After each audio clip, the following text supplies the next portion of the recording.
नमस्कार। मैं विनय वर्मा और आप मुझे देख रहे हैं कुंडली रहस्य चैनल पे। आज के इस वीडियो में मैं बात करने वाला हूँ तक्षक नामक कालसर्प योग के बारे में।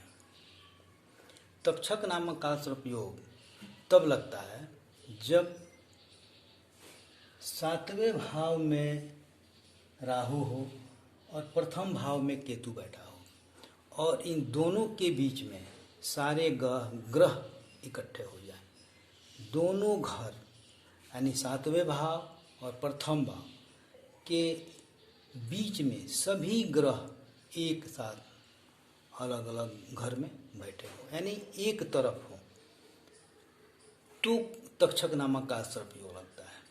कालसर्प योग लगने से जातक के जीवन में बहुत सारी परेशानियां आती हैं।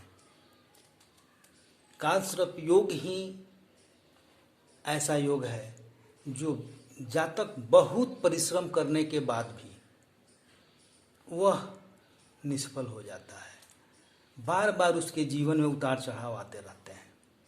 तो कालसर्प योग की शांति निश्चित रूप से ही कराना चाहिए।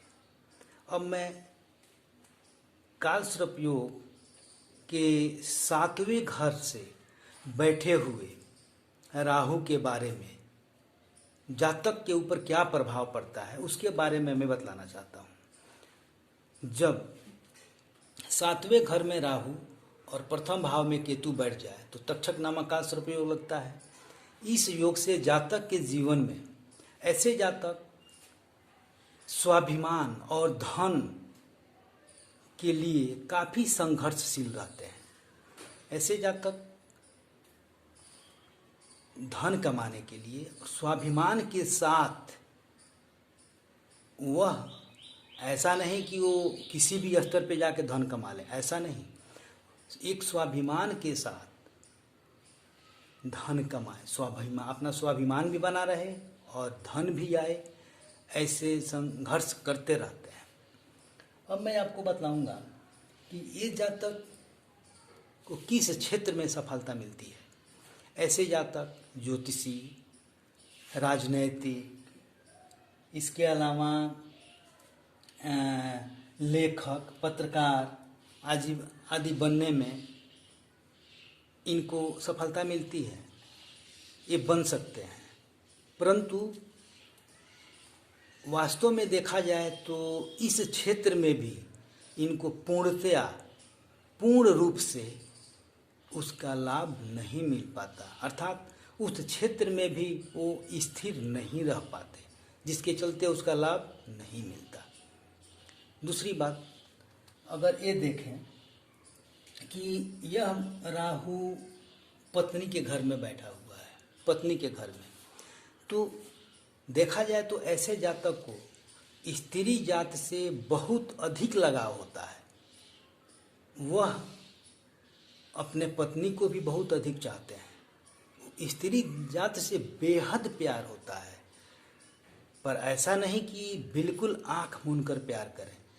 उनके मन में अगर थोड़ा सा ठेस लग जाए पत्नी के प्रति, औरत के प्रति, तो पत्नी का भी, स्त्री जात का भी वो बगावत करते हैं। बगावत तो आप समझ सकते हैं, किसी भी रूप में हो सकता है।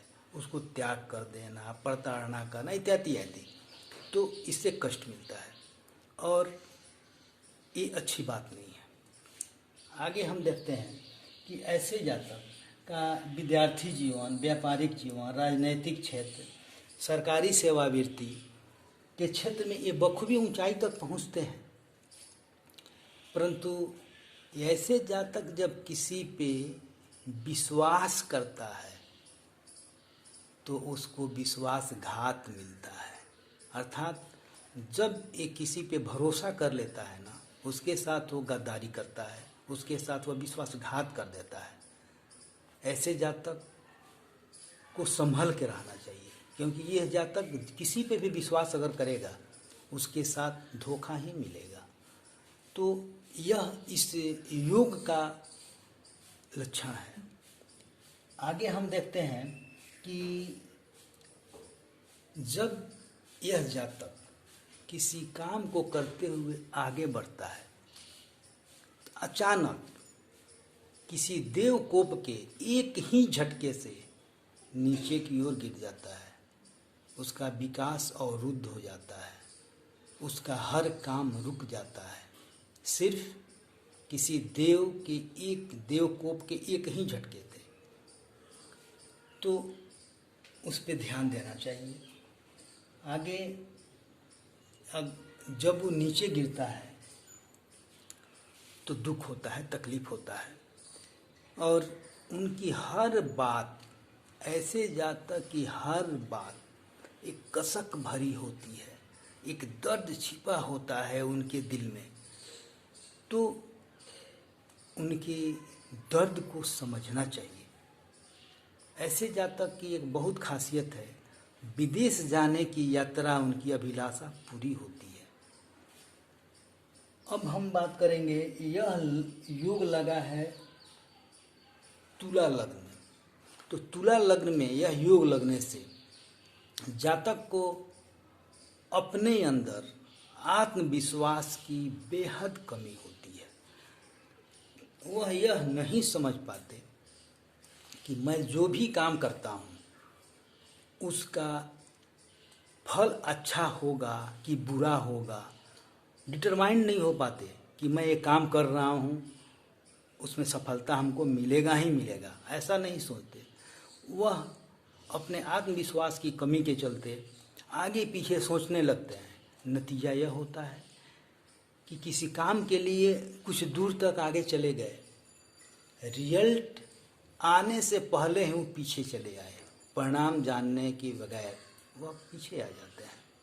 नतीजा यह होता है कि जब वो लौट के घर पे आते हैं तो ऐसे जातक न घर के होते हैं न घाट के होते हैं।